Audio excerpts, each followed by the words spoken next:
para presentar al doctor José Luis Ceja. Él es el director general de Calidad y Educación en Salud. Nos va a dar una sesión magistral al respecto de formación de escenarios clínicos. Él, pues médico especialista también, no hace mucho hemos tenido varias reuniones de trabajo.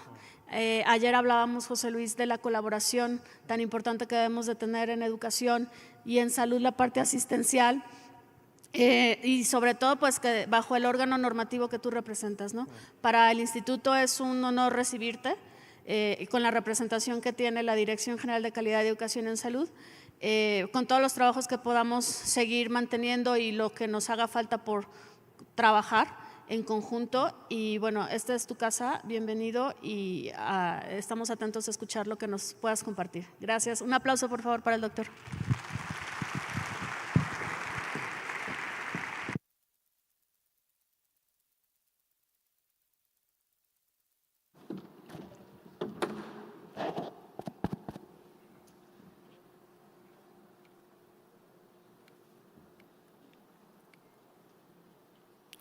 Buenos días a todas y todos.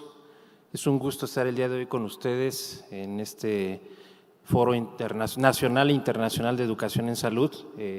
Es el segundo año consecutivo que tengo el gusto de ser invitado y para mí es un honor estar colaborando con temas de educación y temas que tienen que ver con la formación de recursos humanos en salud.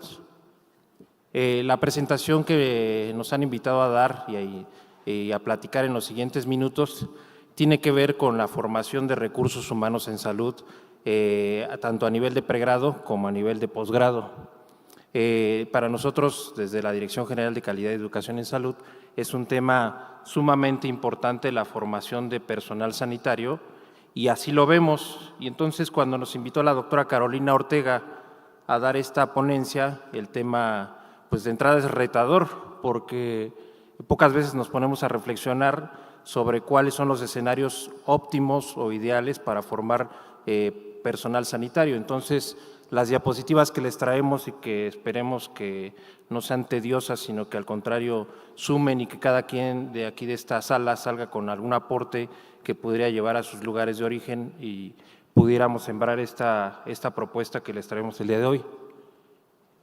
Como ustedes saben, hay una teoría curricular que es la que se imparte en la formación de educación médica y me atrevería a decir enfermería y otros gremios de la salud. Históricamente la atención sanitaria se ha prestado, se ha brindado, o la educación sanitaria se ha brindado de docente a alumno, como si la información o el conocimiento fuera algo material que se transfiere por cercanía o por contigüidad con otra persona.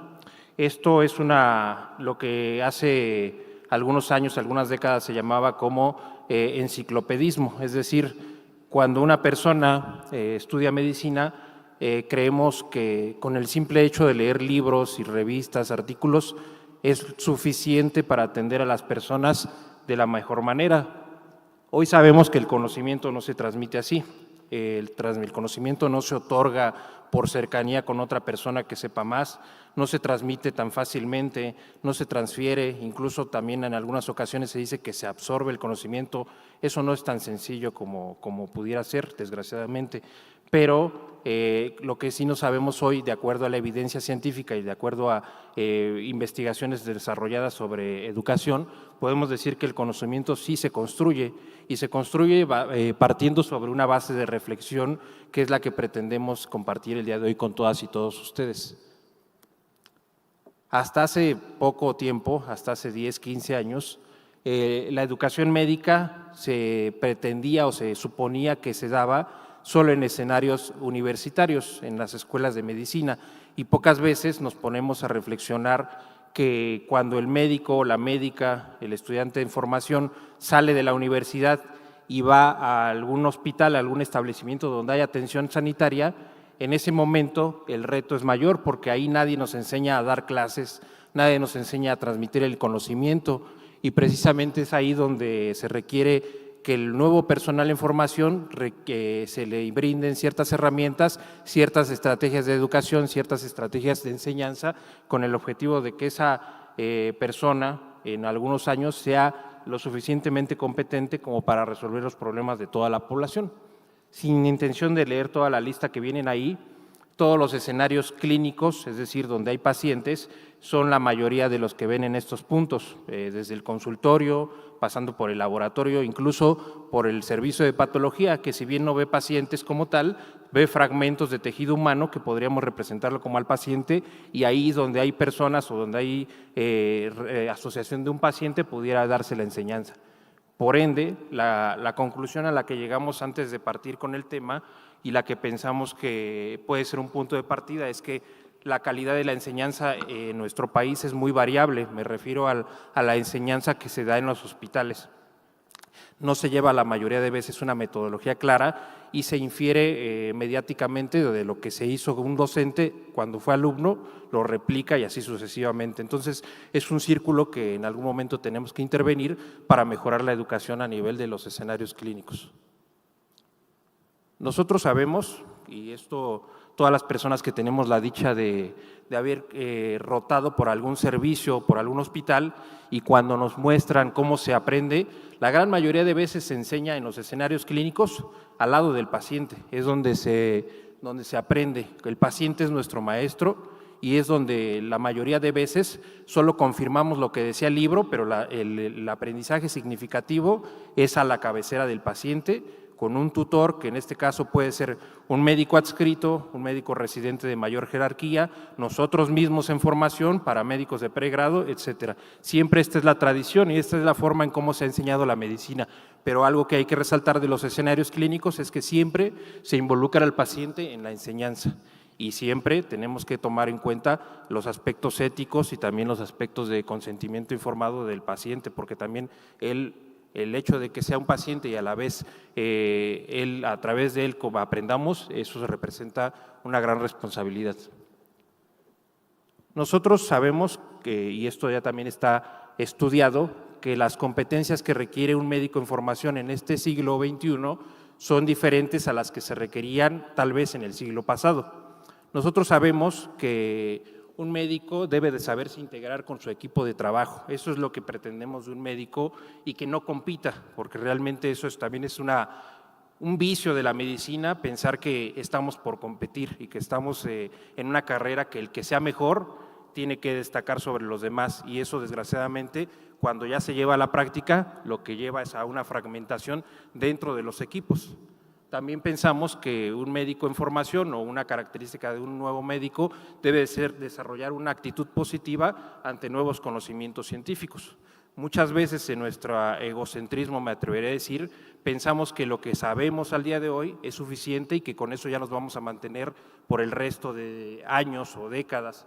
Y situación errónea, el ejemplo claro es el COVID, ese fue una enfermedad que pues, nos vino a cambiar el paradigma de la educación y sabemos que no sabemos todo, realmente tenemos que estar en constante conocimiento.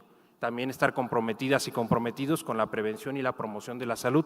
Sabemos que hoy en día ningún sistema de salud, por más eficiente y por más recursos que tenga, va a ser capaz de atender a tanta población si lo atendemos desde la prevención secundaria y la prevención terciaria. Entonces, lo que queremos es que se haga un gremio de médicas y médicos que se enfoquen en la prevención.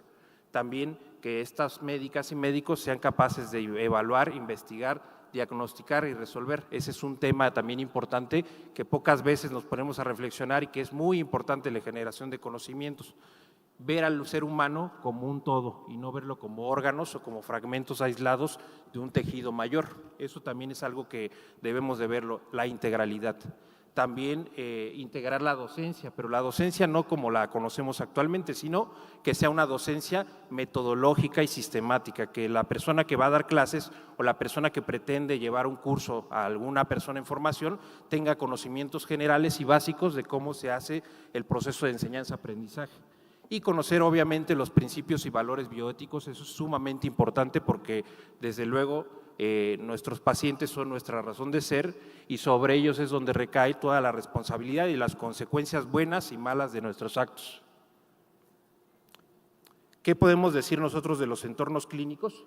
Hay muchas oportunidades para mejorar en ellos y que podemos encontrar desde que no se compara simplemente con el hecho de decir el médico, el paciente y el médico en formación que pretendan formarse o que pretendan aprender algo, requieren una ruta estratégica para mejorar este proceso y que sea más eficiente y más productivo para las nuevas generaciones. Es decir, brindar un método sistemático y también validado para que este proceso de enseñanza se lleve de la mejor manera. Entonces, lo que les voy a compartir en las siguientes diapositivas, partiendo de esta conclusión, es compartirles a ustedes algunas estrategias, algunas metodologías de enseñanza en los escenarios clínicos que pretendemos que esto va a ser un ejemplo de escenario clínico óptimo para la formación de recursos humanos en salud. ¿Cuáles son los retos que tenemos al día de hoy para lograr esto? Como saben, y cuando nosotros nos involucramos con el proceso asistencial, sabemos que el médico muchas veces, por cuestiones de tiempo, no por cuestiones de voluntad, está limitado en ofrecer una educación didáctica y de calidad a sus médicos en formación. Y no es porque no quiera, sino porque tiene la lista de pacientes saturada y sumado al procesos administrativos que tiene que rellenar, entonces se complica. También muchas veces, no la gran mayoría afortunadamente, la docencia es vista como una carga de trabajo que es compleja, que debe de ser voluntaria, sin embargo a veces no es así, es demandante y a veces frustrante porque no tenemos las estrategias para transmitir la información o saber interactuar con un médico o una médica en formación. También sabemos que los estudiantes de grados más avanzados a muchas veces son a los que se les recae la responsabilidad de formar nuevos médicos. Esto es complicado porque, como saben, ellos tienen la tarea doble de ser estudiantes y ser médicos docentes, entonces complica más la situación. Sin embargo, la juventud pues hace puje ahí y salen adelante. También otro tema que es otro reto que no pretendemos extendernos aquí, muchas veces pues el hospital, el centro de atención no cuenta con la infraestructura necesaria o suficiente ni la tecnología suficiente para poder brindar una enseñanza al mayor nivel posible. Todos estos son retos que nosotros tenemos que ver si queremos implementar un sistema educativo en los hospitales o en los centros de salud donde se pretenda establecer este método. Entonces, hasta aquí lo que podemos decir es que el equipo de trabajo o el núcleo de trabajo centrado en la formación o en los escenarios clínicos óptimos, si queremos ver que la educación sea óptima, primero es el contexto del escenario clínico. No va a ser lo mismo impartir enseñanza-aprendizaje en un hospital, en el área de quirófano, que en una de consulta externa. Entonces, juega mucho para tomar decisiones el tiempo que tenga el médico, el tiempo que tenga el alumno, la disponibilidad del paciente, el estado de conciencia, el estado de despierto del paciente. Y estos tres que ven en verde son los pilares fundamentales para llevar una enseñanza óptima y de calidad. Obviamente está el paciente, que va a ser el modelo, el estudiante, que va a ser el que va a recibir una reflexión, y el docente, que lo va a guiar para que todo esto llegue por un mejor resultado. Hasta aquí me gustaría que se quedaran porque esta es una metodología sistematizada y que ya está validada para que los médicos o la persona que vaya a brindar orientación a las personas en un entorno clínico o con la intención de aprender, siga esta sugerencia de pasos que hasta cierto punto ya están validados en otros estudios y que han tenido buenos resultados en las investigaciones que se han hecho. Entonces, lo primero que nos dice es que cuando pretendamos dar una enseñanza en algún hospital, tenemos que dialogar primero tanto con el médico en formación o la médica en formación y segundo con el paciente, porque si no tenemos la autorización de este último, difícilmente podríamos hacer un abordaje más allá. Después del número 1 que ven ahí, ven 3 puntos de color, lo que podemos decir es que esos son los puntos, los skills que podrían ustedes cumplir en esa parte del proceso. Cuando nosotros logremos eso, pasamos al segundo punto, que es identificar las necesidades del estudiante. No va a ser lo mismo un estudiante de pregrado que un estudiante de posgrado.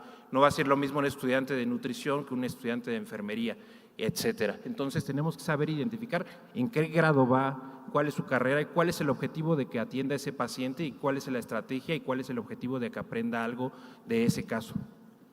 El punto número 3, que es el que viene resaltado en rojo, ustedes pueden ver que se debe de elegir en ese punto un modelo de enseñanza que sea sistematizado. Y esas 3 frases que vienen ahí son las que les van a servir a ustedes para determinar cuál es el mejor modelo de enseñanza para ese caso específico. No pretendemos que sea solo uno, por eso hay varios métodos de enseñanza, pero ahí deben de reflexionar con todo el contexto de lo que acaban de ver, cuál sería el óptimo y el ideal para este caso. Y por último, una vez que se aplicó el método, ver la retroalimentación, hacer una práctica, una plática de aprendizaje con el docente, con el alumno, e incluso en algunas literaturas dice que con el paciente y con su familia, para ver qué estuvo bien, qué estuvo mal en ese caso, qué hubiera mejorado, cómo llegó a esa conclusión, etcétera. Entonces, lo importante de esto y lo interesante es que es un proceso ya sistematizado y metodológico. Si nosotros seguimos estos pasos, probablemente vamos a tener mejores resultados que si lo hacemos de manera improvisada. Y un poco los beneficios de haber utilizado un método sistemático es que hacerlo de esta forma nos ahorra tiempo, se hace más eficiente la educación, se transmite mejor el conocimiento y el alumno se queda con una mejor experiencia y con ganas de seguir aprendiendo.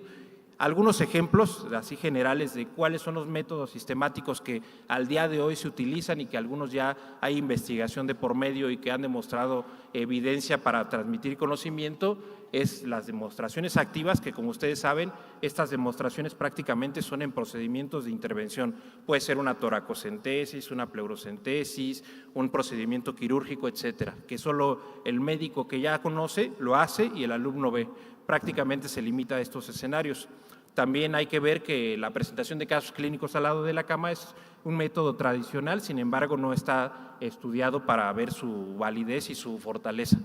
De ahí vienen algunos métodos que ya tienen mayor desarrollo y que vamos a platicar en los siguientes minutos de cuáles podríamos incorporar a nuestro quehacer diario como docentes y que nos pudieran servir para que el alumno o el médico en formación se viera beneficiado de este ejercicio que nosotros estamos promoviendo y que nosotros pretendemos que si lo involucramos vamos a beneficiar a más médicas y médicos en formación. Vamos a empezar por el primero y sin intención de dar aquí una clase extensa sobre cada uno de ellos. El modelo del tutor de un minuto se creó en 1992 en la Universidad de Washington. Fue curiosamente el Servicio de Medicina Familiar de esta universidad el que lo propuso. Y ellos se dieron cuenta de que no había un método sistematizado para la enseñanza de la medicina en los espacios clínicos. Entonces, este es de los más conocidos y me atrevería a decir el más investigado y el que tiene más evidencia científica respecto a sus beneficios. ¿Cómo se utiliza o cuál es el objetivo? Identificar las necesidades individuales de cada estudiante y dar retroalimentación con un abordaje de 5 pasos donde cada uno involucra una microhabilidad. Entonces, partiendo de esto, este es el modelo de un minuto que irónicamente no dura un minuto, no se hace en un minuto, se hace aproximadamente en 5 minutos, pero lo que quiero que vean ahí es, una vez que el paciente se encuentra con el médico y con el personal en formación, lo que se requiere es que se le pregunte al paciente esta secuencia de 5 preguntas, irlo encaminando a que haga una reflexión, un análisis discutido y minucioso del caso en específico y que a través de se llegue a una conclusión de qué va a hacer y cuando llegue a la retroalimentación de qué hizo bien o qué hizo mal, el médico con mayor experiencia le tiene que transmitir, bueno, aquí podrías haber hecho esto porque esta es la experiencia que yo tengo y pudiera haberte brindado una mayor beneficio si lo hacías de esta manera, siempre sin intención de criticar, siempre con un entorno amable y positivo, constructivo más que destructivo, eso podría ayudar más. Hay otro modelo que se le llama modelo del tutor. Este modelo del tutor de un minuto, como les decía, no dura un minuto, nada más lo lleva por el nombre, pero dura de 5 a 10 minutos. Y los beneficios que sí se han demostrado en evidencia científica es que maximiza el aprendizaje, incluso si la actividad se interrumpe en el paso 3. Eso es muy importante porque incluso aunque se interrumpiera por alguna situación del paciente o por algún contexto diferente, se le va a quedar alguna experiencia positiva al alumno y eso ya de por sí es una ganancia. También optimiza el tiempo, que como sabemos y ya lo habíamos comentado, el tiempo es muy valioso en los escenarios clínicos y pretendemos que se respete ese tiempo. ¿En qué está probado y en qué se ha valorado y hay estudios científicos? En consulta externa, en hospitalización, en diversas especialidades hay estudios que demuestran que este tipo de modelo de enseñanza ha funcionado y también en la enfermería ya hay evidencia de que sí funciona para transmitir conocimiento. tiene todo, como todo en la vida, tiene limitaciones y tiene cosas buenas y malas. Las limitaciones de este es que no mejora, no está diseñado para mejorar la empatía en el personal en formación, no mejora la comunicación y no mejora el profesionalismo. Se centra sobre todo en cómo el educador, el médico que va a tener más experiencia, va dirigiendo al alumno. Entonces es un modelo centrado en el educador más que en el alumno. Eso es una debilidad importante de este modelo, pero sin embargo tiene buena evidencia para ser utilizado en la clínica. El siguiente modelo que les venimos a compartir es el modelo SNAPS, que es un acrónimo de estas palabras que ahorita vamos a desarrollar. Es menos conocido que el modelo de 1 minuto, pero también tiene cierta fortaleza y cierto nivel de evidencia científica sobre sus beneficios. Fue desarrollado en el 2003 por la Universidad de Western Reserve y este modelo consiste en 6 pasos que permiten estructurar la presentación de casos por parte del médico en formación. Es decir, este modelo sí se centra en el médico en formación, en la persona que está formándose. Y estos 6 pasos son los que van a dirigir, más que el docente lo haga, el alumno, el médico en formación es el que toma la batuta y sobre estos 5 o 6 pasos, sobre estos microhitos, va a lograr conjuntar la información y sacar conclusiones sobre ese paciente, obtener retroalimentación de la médica o el médico con mayor experiencia y al final sacar los abordajes y las conclusiones de por qué llegó a ese diagnóstico, a ese tratamiento. Su fortaleza principal es que está centrado en el alumno y una de las debilidades que tiene es que dura más de 5 minutos. Eso es un reto para los servicios asistenciales donde el tiempo es crítico. Mejor sí demuestra que mejora la empatía, la comunicación y el profesionalismo del alumno. ¿Dónde está probado que funciona? En enseñanza clínica, tanto ambulatoria como hospitalaria, y también tiene limitaciones, que el tiempo es importante, esa es la mayor limitación que tiene este. Hay otros más, entre más vamos avanzando en los modelos, y solo son unos cuantos más, tienen menor evidencia científica. Los que realmente tienen la mayor evidencia son estos 2 que acaban de pasar. Estos de aquí en adelante cada vez hay menos información científica que respalde su funcionalidad, pero de todas maneras vale la pena hacer un breviario porque entre uno de ellos, uno es mexicano, orgullosamente mexicano también, ya entonces empezamos a involucrarnos en la docencia de manera profesional en los entornos clínicos. Y pues es poco conocido e investigado, lo realizaron también por ahí del año 2000, una doctora que se llama Elizabeth Morrison, y se basa más o menos en el de 1 minuto, pero en este caso desarrolla 7 microhabilidades que aquí están y que aquí las vemos más a detalle. Estas son, de hecho, también es un acrónimo y lo que nos dice es que el alumno, también está centrado en el alumno, debe adquirir microhabilidades y que pueden ver en estas listas y en este tipo de ejemplos que ven en color negro. Otro modelo que también tiene poca evidencia, pero que también es importante conocer, es el modelo IDEA. También es un acrónimo de 4 letras y que también está originalmente diseñado como una herramienta para que, inicialmente fue diseñado para que el paciente pudiera presentar casos clínicos a sus colegas, pero se le vio más potencial en el hecho de que sí reflexiona, sí analiza al alumno, entonces podemos decir que también se está incorporando a la cartera de modelos de formación. Pues aquí está lo que aborda, no hay mucha evidencia, solo se sabe que existe, pero nadie se ha atrevido a estudiar sus beneficios, sus fortalezas y sus debilidades. Otro modelo que también podemos ver y que también es similar en el sentido en cómo se va haciendo la metodología, es el modelo CAIR. Es otro acrónimo y aquí están los puntos donde se evalúan. No es necesario que se lo aprendan porque les digo, esto es variable, con que sepamos cuáles existen y qué existe y cuáles son los que se deberían de utilizar o por qué se utilizaría uno sobre el otro es suficiente. Es el que orgullosamente les digo que es una idea mexicana y es un acrónimo desarrollado que en pocas palabras es una palabra que dice diagnostícame. No tiene la intención de ser secuencial, solo es un análisis de reflexión sobre las posibles causas etiológicas de una enfermedad. Y como pueden ver ahí, pues son todo el universo de escenarios, de etiologías que pudieran ver y que están enlistadas con un acrónimo. ¿Qué podemos decir hasta aquí? Que hay varios modelos y todos los modelos llevan en sí pues una lista tediosa y una lista cargada de cómo hacerle una secuencia de pasos y que eventualmente tenemos que ir aprendiendo para que nosotros podamos sacar nuestras mejores conclusiones. Otra de las cosas que nosotros tenemos que tomar en cuenta a la hora de querer impartir enseñanza en un entorno clínico es que es muy importante involucrar a la comunidad en este caso, de médicos o médicas en formación, o puede ser enfermeras o enfermeros. Se sabe ahora que rinde mayores frutos la educación cuando es compartida o cuando se hace en equipo que cuando se hace de manera individual. Entonces, aquí es muy importante enfatizar y resaltar que la colaboración, la comunidad, el trabajo en equipo y la práctica son más fructíferos que si nosotros nos queremos enfocar en una educación individualista y que es poco compartida. Entonces, aquí es otro ejemplo de lo que la colectividad puede hacer y los beneficios que nos puede traer. Y nosotros en la presentación nos habían dicho que entornos clínicos, escenarios clínicos, pero sin duda la inteligencia artificial y las tecnologías pues cada día están rebasándonos más a detalle y lo que nos dice es que tenemos que adelantarnos y también involucrarnos en los entornos no clínicos porque también ahí la enseñanza nos está pisando fuerte. Entonces, lo que podemos decir es que la tecnología y el desarrollo de información no es exclusivo de este tiempo, sino que se ha desarrollado desde décadas, siglos pasados, y al día de hoy lo que podemos ver es que, por ejemplo, vean la imagen que está del lado izquierdo.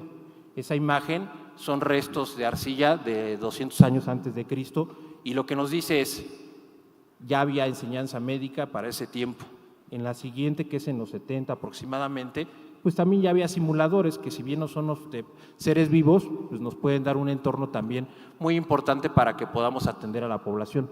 Y más recientemente, pues estos sistemas ya más computacionales que nos permiten a nosotros brindar una atención que si no es directamente humana, son una herramienta alternativa para que podamos atender y aprender sobre todo a cómo se hace la medicina cuando el proceso tiene que ver con posible daño a un paciente. Entonces, no podemos dejarlo de lado si queremos considerar que este también es un modelo que nos tenemos que enfrentar tarde o temprano a él y que sin duda va a representar cada vez más un desarrollo tecnológico y que cada vez va a estar más involucrado en nuestra vida diaria. Entonces, aquí los tipos de evaluación también es importante. Una vez que ya hicimos todo este proceso de enseñanza, tenemos que saber medir si nuestras intervenciones tuvieron algún impacto o no. Puede ser que no haya tenido ningún impacto ninguna de las estrategias que hayamos hecho, pero ¿cómo lo vamos a saber si no evaluamos nuestras propias intervenciones? Entonces, aquí lo que vengo a decirles es una lista de procesos de evaluación de escenarios clínicos que ya está bien estandarizada también, hay mucha evidencia. Todas estas son procesos para que nosotros podamos evaluar a las médicas y médicos en formación que estemos coordinando y que veamos si tuvieron un cambio positivo o negativo en lo que nosotros pretendemos hacer. Es una lista que les dejaría ahí los artículos y más que nada, pues revisarla porque aparte de que es un tema atractivo, interesante, pues nos va a hacer un cambio significativo si pretendemos hacer una buena formación. Y pocas palabras ahí para restar, lo que les quisiera decir es que al día de hoy la docencia en los espacios clínicos realmente pues, no es lo que quisiéramos, tiene mucho que mejorar.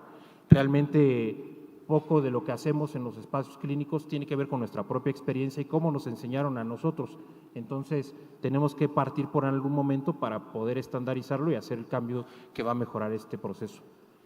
Como bien vimos en la presentación, hay pocos estudios que presentan y que exploran la naturaleza integrada del proceso enseñanza-aprendizaje. Nosotros pensamos que este proceso debe de ir mejorando y debe de ir robusteciéndose con el pasar del tiempo. Este proceso no es estático, es cambiante y se involucra desde el paciente, el médico y el alumno, y es un proceso activo que tiene que ver mucho con la disponibilidad y la proactividad de todos los actores.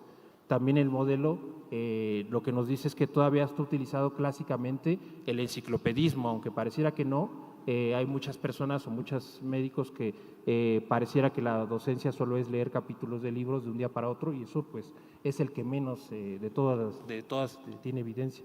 También los procesos estandarizados, lo que habíamos comentado. Lo que también pensamos que es una buena conclusión es que independientemente del escenario clínico, el proceso de enseñanza-aprendizaje se relaciona directamente con un paciente. No podemos desligar los campos clínicos del paciente. Es difícil tener un aprendizaje si no tenemos un paciente de por medio. y también sabemos que tenemos que priorizar la construcción de conocimiento más que la transmisión mera de información. Una transmisión de información se olvida y no invita a la reflexión. La transmisión de reflexión y de conocimiento es más allá de solo adquirir números y datos específicos, sino va más allá de eso, y eso pensamos que es lo que va a ser un médico crítico y que sepa tomar decisiones el día de mañana. Lo que habíamos dicho, los métodos que hay para la enseñanza y también las reservaciones de las demostraciones solo activas para procedimientos intervencionistas o quirúrgicos, y considerar la enseñanza de simuladores en escenarios que no sean clínicos. Esto que les vengo aquí a poner en verde es lo que pensamos que es la propuesta y lo que pudiera salir de este foro. Hay una gran ventana de oportunidad para estandarizarlo y elaborar algunas guías que pudieran ayudarnos a que este proceso sea menos tedioso, ya haciendo un documento, un lineamiento específico sobre cómo se debe de enseñar en los espacios clínicos. Y ahí les dejamos la tarea y la propuesta. Realmente para nosotros este tema es muy importante y así lo vemos en la Dirección General de Calidad de Educación en Salud. Es un tema que nos compete a todas y todos y que realmente, si nos ponemos a reflexionar un poco, todas y todos vamos a ser pacientes algún día. Entonces, a todos nos va a convenir ser atendidos por un buen médico, una buena médica, que sepa atender, que sepa diagnosticar y que sepa reconocer todas las variables y las matices del ser humano, y que eventualmente esto nos va a traer mejores resultados que a lo mejor los que tenemos el día de hoy. Y esta frase no la quería dejar de poner porque realmente esto que les vengo a decir pues no es nuevo, esto ya lo sabíamos, que el paciente es nuestro libro, muchas veces es más allá que un libro, y realmente aquí ponemos el ejemplo de Sir William Osler, que sabemos que es el padre de la medicina moderna, el padre de la medicina interna, y sabemos que él decía, él fue de los primeros que dijo, a ver, pero también otro dato importante, fue el médico que creó las residencias médicas, y también él fue el que dijo, vamos a hacer un modelo de enseñanza basado en el paciente.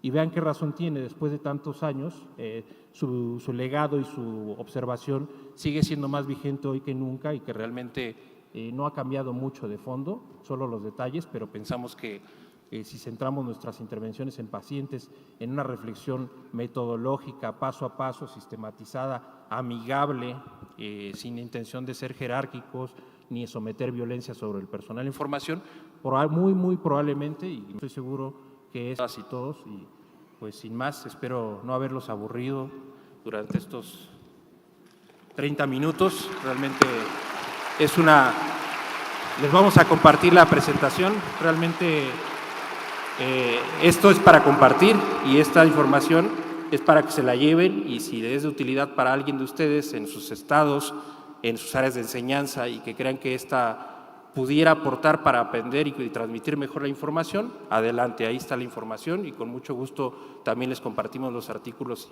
si son de su interés. Muchísimas gracias por la invitación, doctora Carolina, estamos aquí a la orden. Estimado doctor José Luis García Ceja, ¿acepta preguntas y respuestas para su presentación? ¿Sí? ¿Alguien tiene alguna pregunta?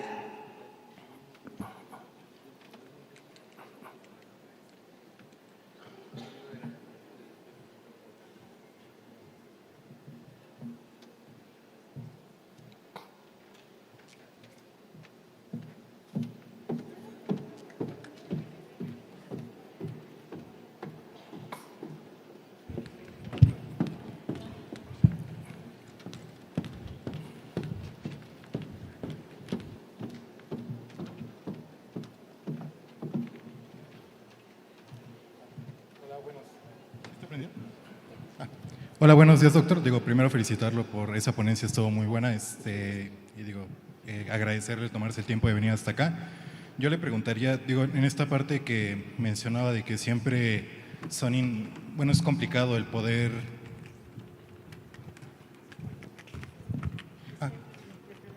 ¿Hacia acá? Siempre es complicado, el que un médico se forme como docente. Usted en su práctica, ¿cómo ha visto que funciona esta parte, de lo que es como lo ideal a lo que es la realidad? Sí, gracias. La realidad, no la tengo yo. Realmente lo que te podría decir es una opinión, porque cada escenario es un hospital, un centro de salud es diferente, pero de acuerdo a la experiencia de un servidor, no se lleva a cabo esta metodología. Realmente la enseñanza se hace, como los había comentado, el que nos va dirigiendo, el que nos va enseñando, lo hace conforme aprendió de los que le antecedieron. Entonces, es una tradición enseñarlo de esta manera. Quisiera decir que no, pero todavía preservan los castigos, recompensas. Ese es otro tipo de malas prácticas de enseñanza que no traen más que a lo mejor rencor, bajas de autoestima, deserciones. Entonces, poco a poco ir desterrando este tipo de malas prácticas, ir involucrando este tipo de estudios positivos y de herramientas que sí aportan, y eventualmente vamos a hacer esa transición hacia una enseñanza que sea más productiva y que no tanto se involucre la tradición, sino que realmente sea una innovación. Muchas gracias. Muchas gracias. Por ahí hay un micrófono más, Valeria.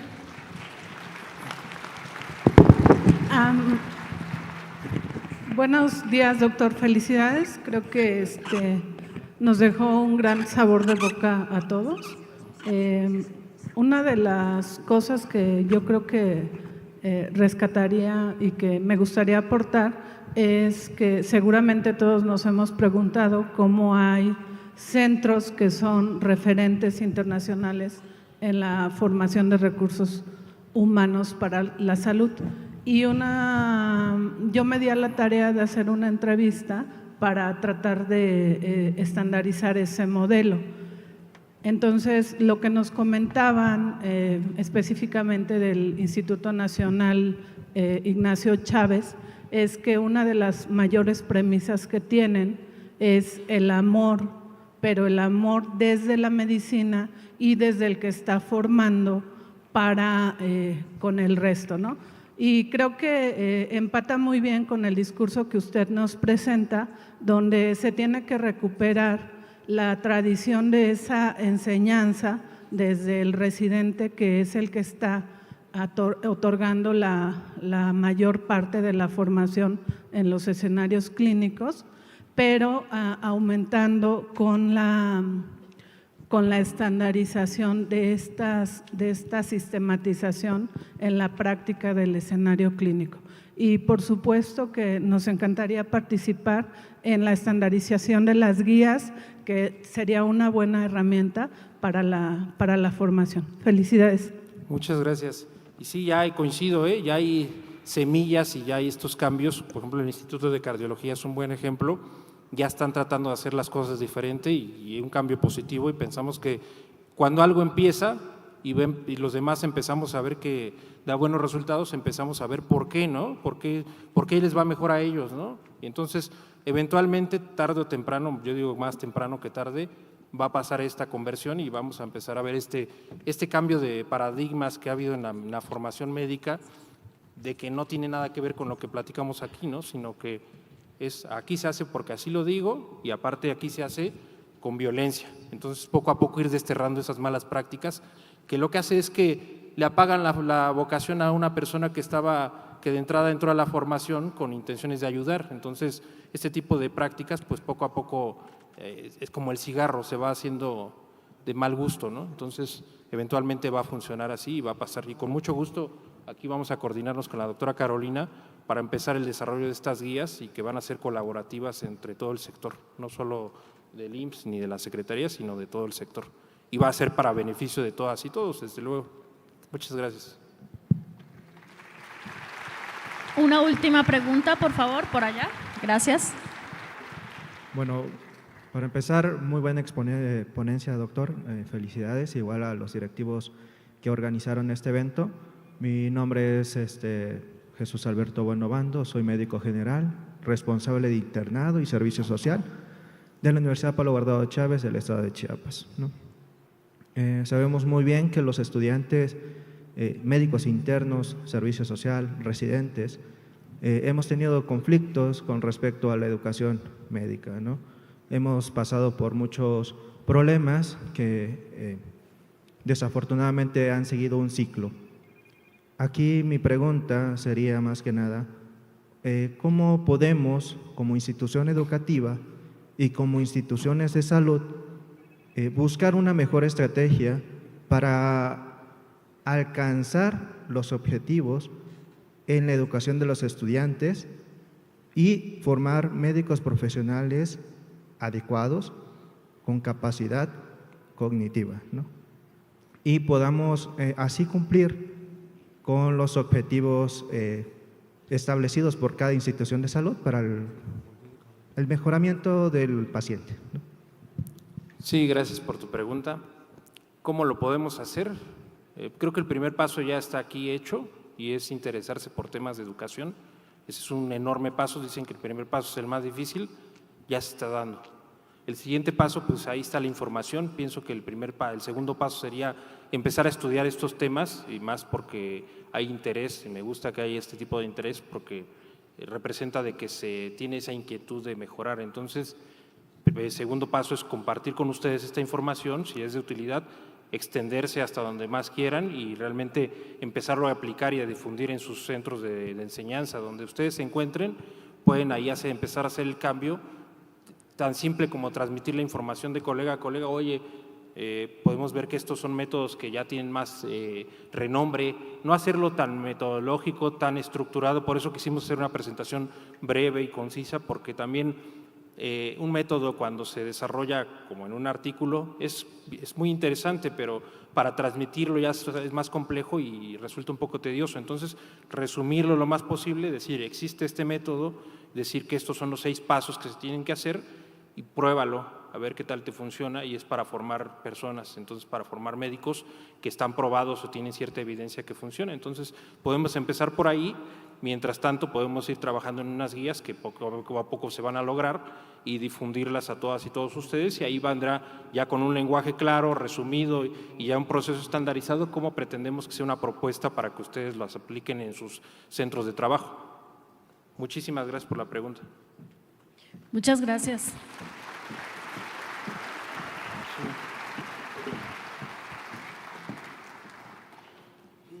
Pues agradecemos otra vez al doctor José Luis Ceja también por estos minutos de poder interaccionar con nuestros asistentes. Y bueno, ahorita una de las preguntas, José Luis, era muy en el sentido básicamente de hacer un programa de trabajo, ¿no? Todo un programa de trabajo sectorial de cómo podemos hacer para… Y me complace mucho el que sí estés acá con esta sesión. Y también que les hayas reiterado lo que ayer platicábamos, que el Instituto Mexicano del Seguro Social está abierto para ser punta de lanza y ser la casa, a la oficina de trabajo, o quien convoque, o quien reúna, o quien esté con las puertas abiertas para ofrecer a toda esta expertise de toda nuestra gente en el país, de gente que queremos mejorar la educación en salud y que queremos contribuir al sector. Entonces, ahorita ya hay una tarea muy comprometida con el doctor Ceja al respecto, García Ceja, al respecto de estas guías, ¿no? De poderlas trabajar, seguramente convocaremos el trabajo con muchos de nuestros expertos en el país y dejar algo positivo para el sector, ¿no? Es nuestro interés siempre, reitero ese compromiso institucional a nombre propio, pero con toda la confianza y seguridad de toda la gente que nos respalda. Levante la mano quien va a participar en esta mejor educación del sector en salud. Todos ellos. Y este es el IMSS y estamos dispuestos a contribuir y seguir mejorando el sector. Muchas gracias. Un aplauso, por favor, a José Luis Ceja. Muchas gracias, Cara.